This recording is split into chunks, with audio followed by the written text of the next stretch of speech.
Kita 5 menit saja ke depan berpikir merenungi apa yang saya sampaikan. Teman-teman sekalian, kita ini sebagai orang beriman tahu dunia ini akan dilalui. Dia tidak akan berlama-lama di sini. Jangan sampai dunia ini menjadi target utama. Berantem gara-gara tanah, berebutan karena warisan, berebutan karena jabatan, kadang-kadang berebutan hanya karena masalah pasangan hidup. Untuk apa? Untuk apa teman-teman sekalian? Dunia ini mungkin di mata antum kelihatan besar kalau dekat. Misal, saya tidak tahu bapak-bapak mengerti nggak. Kalau ibu biasanya langsung mengerti kalau masalah contoh-contoh perhiasan. Kalau ada orang punya berlian besarnya seperti bola pingpong, kaya nggak? Rupanya ada juga bapak-bapak yang paham. Itu kaya luar biasa. Kalau dia punya berlian seperti bola basket, kaya nggak?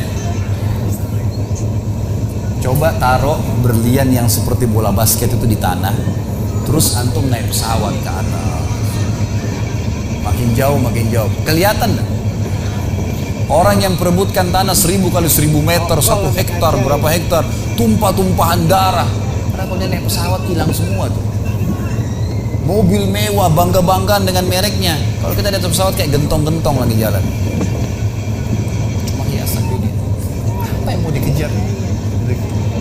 Seorang mukmin tahu dunia hanya fasilitas saja untuk mengejar akhirat yang abadi, teman-teman. Akhirat yang abadi kejar di sana. Walad darul akhiratul lahiyal hayawan, kata Allah. Darul akhirah, tempat akhirat adalah kehidupan yang abadi. Di akhirat kata Nabi SAW, kalau seorang mukmin masuk ke dalam surga, tidak ada capek, nggak ada gangguan orang, nggak ada sedih, nggak ada penyakit, nggak ada buang air besar, nggak ada buang air kecil.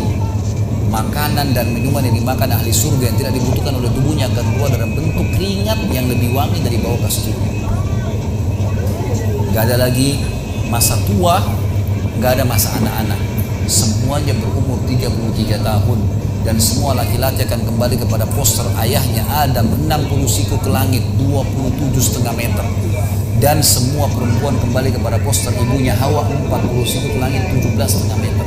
Gak lebih ya daripada itu dan tidak pendek tidak tinggi. Jadi teman-teman yang pendek gak usah khawatir.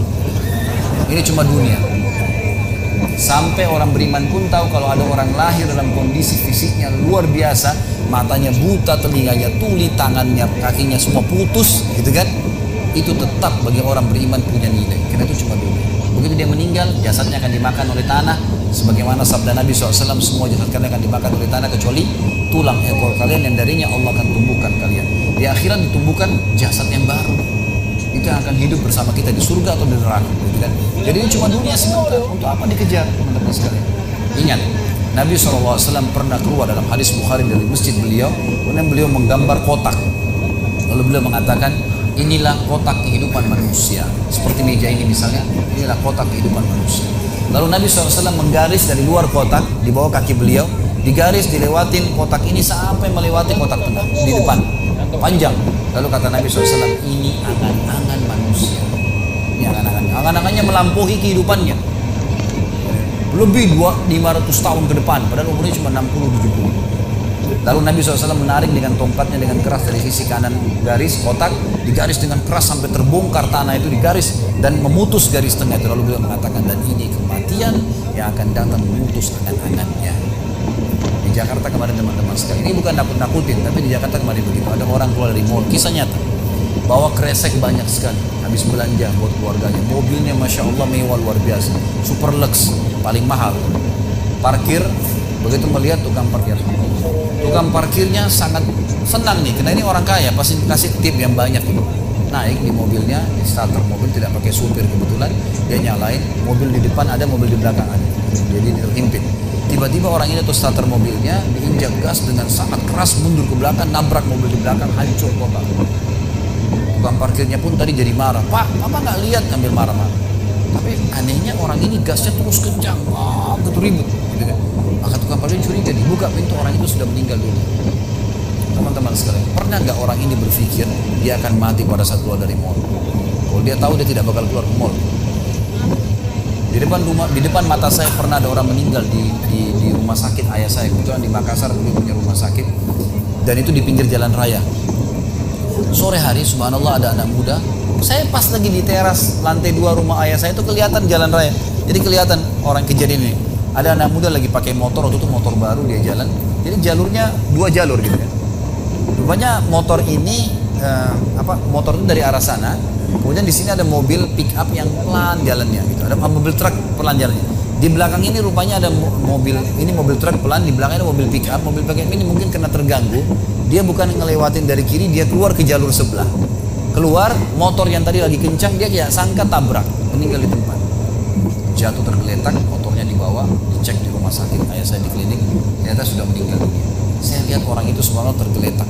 Ada beberapa produk yang dia bawa di motornya. Lalu saya bertanya, saya mau muhasabah sendiri.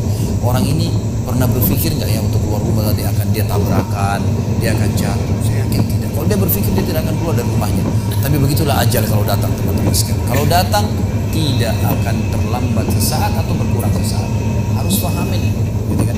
Jadi jangan sampai kita berlebihan. Saya tanya teman-teman, Anda jujur jawab. Kalau seandainya Anda ke dokter, lalu kemudian dokter mengatakan, maaf Pak, Bu, umurnya tinggal 2 minggu menurut ilmu medis. Ini ada penyakit parah, tinggal 2 minggu, dokter nggak bisa obatin lagi. Kira-kira orang yang seperti ini sudah divonis sama dokter akan mati 2 minggu lagi. Nggak ada lagi, sudah kankernya, sudah tumor, segala macam di tubuhnya, sudah segala macam penyakit. Nggak bisa lagi hidup orang ini. Kemudian ada orang datang, temannya bilang, itu si Fulan, ceritain kamu. Kira-kira dia masih mau ribut berkelahi? Itu orang tuh mau mengambil hakmu, masih mau mengebut lagi. Sudah semua, dah semua, mau tahu. Ini 2 minggu lagi mati. Semestinya teman-teman tidak usah tunggu vonis dokter. Siapa yang bisa jamin sekarang di masjid ini teman-teman ada dari tembok ini tiba-tiba malaikat maut, saya lihat antum tidak lihat, orang roh saya tinggal dikenang Khalid Basalamah pernah ceramah, selesai. Dan Anda juga bisa begitu setiap saat. Bagaimana orang bisa tenang nih dalam kemaksiatan kepada Allah sementara setiap saat malaikat maut bisa datang jemput dia dan ada hisab semuanya. Ini bahaya sekali. Baik, saya pernah mengadakan pelatihan teman-teman sekalian di masjid yang besar. Masya Allah mungkin seperti ini malah lebih besar.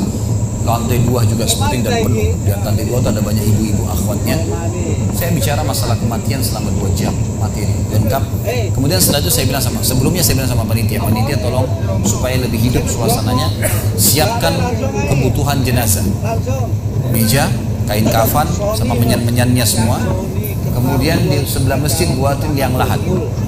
Baik, dibuat. Selesai saya ceramah 2 jam, saya bilang, Bapak Ibu sekalian, saya mau ajak Anda 5 menit coba menjadi jenazah. Ada yang mau? Sempat ada yang angkat tangan depan saya. Teman kita ini, saudara kita tukang batu. Adiknya dia kembar anak SMA sering ikut pengajian saya. Dia hadir juga. Dia bilang, saya Ustaz. Baik, silakan. Pak, saya minta tolong satu hal ya. Kalau Bapak naik nanti di atas meja ini, dibungkus dengan kain kafan oleh panitia, tutup mata Anda dan bayangkan Anda sudah mati dan dengarkan apa yang saya ucapkan. Baik Ustaz, baik. Saya juga bilang sama panitia di atas masjid waktu itu, ibu-ibu, silakan kalau ibu mau coba panitia tolong bantu. Saya sudah pandu waktu sebelum pengajian. Ringkasnya adalah dia naik. Subhanallah, begitu dia naik, Bapak Ibu sekalian, orang ini naik di atas meja, begitu tutup matanya dan ditempelin kain kafan di pipinya. Ini kain kafan asli kita beli. Ditempel di pipinya, langsung dia nangis dia, terisak-isak.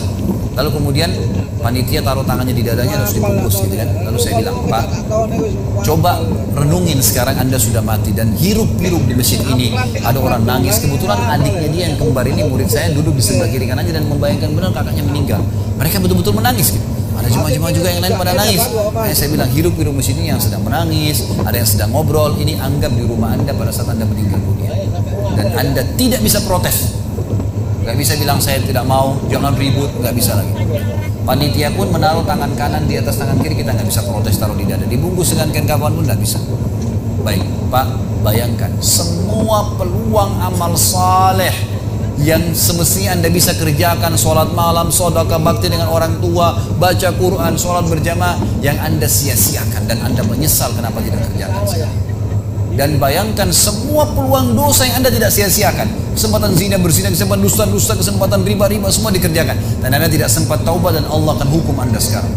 Itu Bapak Ibu sekalian, saya tidak karang-karang dia sampai nangis Bapak ini. Terus dia nangis. Lalu saya bilang, tolong panitia datangkan geranda jenazah. Datangkan. Baik Pak, sebentar lagi kami akan angkat badan Anda di geranda ini dan kami akan bawa Anda ke liang lahat sebelah masjid. Diangkatlah dia. Saya bilang, Pak, renungin, resapi tubuh Anda kesentuh dengan geranda ini. Ditutuplah lalu dipikul. Lalu saya pandu pakai mic, saya bilang, Pak, inilah detik-detik terakhir Anda bersama kami. Terus sesalin perbuatan-perbuatan dosa yang Anda pernah lakukan, peluang-peluang ibadah yang Anda sia-siakan. Sampai tiba di luar masjid, saya turun ke liang lahat, saya buatin sendiri tanah, kemudian saya buatin kuburan, lalu diturunkan dia. Setelah diturunkan, saya suruh tutup matanya, kemudian ditutup dengan kain. Saya keluar, lalu saya pakai mic, saya bilang, Pak, buka matanya. Inilah rumah Anda sekarang. Walaupun rumah Anda 1000 kali 1000 meter di dunia, kembali ke 1 kali 2 meter. Ini tempat Anda sekarang. Dan sebentar lagi malaikat akan datang menanyakan kepada Anda pertanyaan yang Anda sudah tahu. Selesai. Berapa mungkin sekitar hitungan detik. Ini semua proses kurang dari 5 menit teman-teman sekalian. Lalu saya bilang, buka kain tersebut. Lalu saya bilang, teman panitia bantu Bapak ini keluar dia.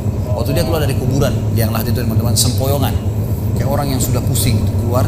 Kemudian saya bawa ke masjid, saya pegang tangannya masuk masjid duduk. Lalu saya kasih, Pak, tolong ceritakan pengalamannya kepada jemaah jadi jenazah di bangun itu. Itu dia pegang mic gemetaran, Ustaz saya tobat, saya durhaka sama orang tua, saya nggak sholat, saya begini. Ini dia lupainnya dari ribuan jemaah depannya nih, dia nangis-nangis, sebutin semua kesalahannya, semua pada banyak ikut nangis, kayak orang ketakutan betul gitu kan. Baik, selesai, saya panggil siapa lagi yang mau coba, 2, 3, 4 orang, rata-rata semua begitu keadaannya gitu kan. Alhamdulillah mereka sadar seketika pada saat itu. Lalu kemudian saya bilang, penutupan, ada bahkan ibu-ibu yang coba di atas pingsan, ibu itu. Kita bukan nakut-nakutin, tapi memang saya praktekin. Lalu saya bilang begini, Bapak Ibu sekalian, sebagai penutup acara saya bilang pada saat itu, bahwasanya ini hanya praktek jadi jenazah, tapi ini ya, akan datang satu waktu Anda dibungkus kain kafan tidak bisa kembali lagi. Sekarang masih bisa kembali beramal soleh. Dan ini pernah diperingatkan oleh Hasan Basri rahimahullah. Beliau pernah ngantar jenazah diikuti oleh seseorang. Lalu Hasan Basri tanya, wahai fulan, kalau seandainya jenazah ini tiba-tiba hidup sekarang, apa yang dia kerjakan? Kata orang ini, tentu dia akan sholat, dia akan puasa, dia akan ngaji, dia akan kerjakan ibadah-ibadah. Kata Hasan Basri, kenapa? Dia bilang karena dia sudah mati, dia tahu nilainya ibadah ini. Kata Hasan Basri, yang kau ucapkan benar, tapi di depan matamu ini tidak bisa hidup lagi. Kamu sekarang masih hidup, kerjakan seperti dia kalau dia hidup. Jangan tunggu itu, gitu kan?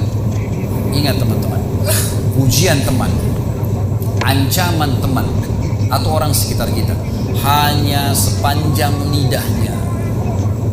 Kamu hebat ya, kamu kaya ya, kamu gagah ya, kamu cantik ya, sepanjang lidahnya demi Allah. Mau apa itu?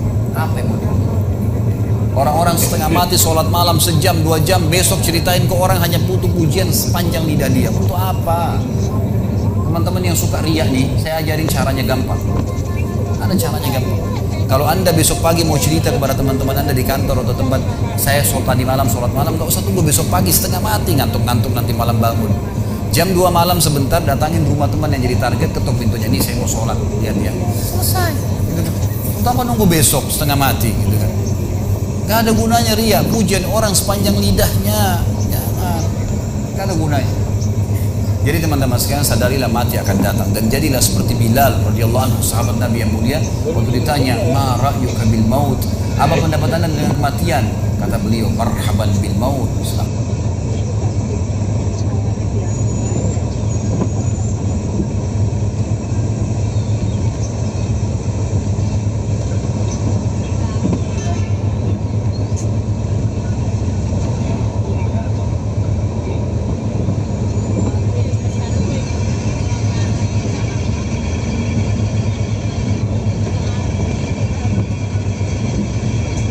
Kalau mereka ajaib.